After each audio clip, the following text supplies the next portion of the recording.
what's been your experience in trying to talk about this opportunity at Nickel with either, managers in the traditional space or allocators in the traditional space?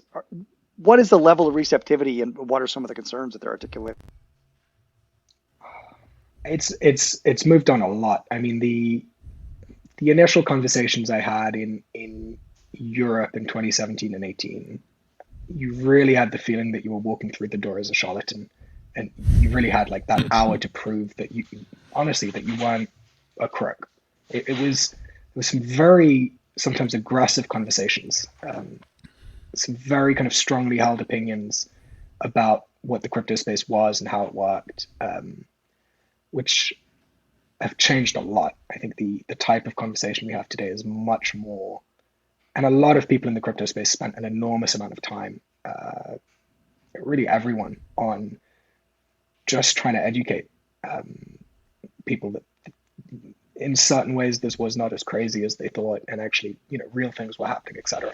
So I think the conversations have moved a lot, but they have moved from an extremely low base to, I would say, one of curiosity typically, where someone's familiar with this kind of trading in the traditional space, and they're like, "What does crypto look like, and how does this work? And talk to me about the risks." And so we end up sometimes having, these wonderful like long conversations just on risk with a prospective LP, because it's really fun. It's what we're spending our time thinking about, and it's nice to be kind of asked those questions rather than, prove to me that Bitcoin isn't, tulip bubbles. To which, as a historian, I would say a lot of the historiography around the kind of tulip bubble mania has been disproven, but it's a very good story. It's just not very accurate. But also, like in what we do, we have no view on what Bitcoin will do.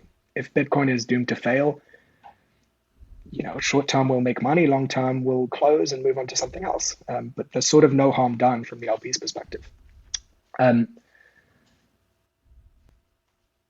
forgotten.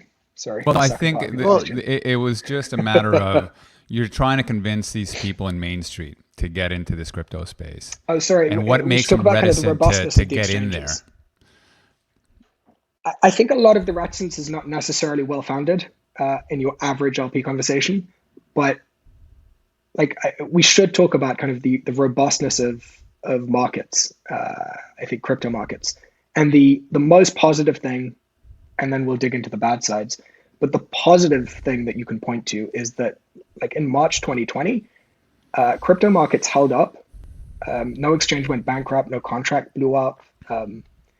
A lot of traders got carried out on their backs, but the system as a whole functioned. Like our markets cleared with no bailouts, trading 24/7 on an asset that has a vol of 100. Well, just identify some of the points, the pain points. Like what happened to Bitcoin and Ethereum in that 24-hour period in mid-March?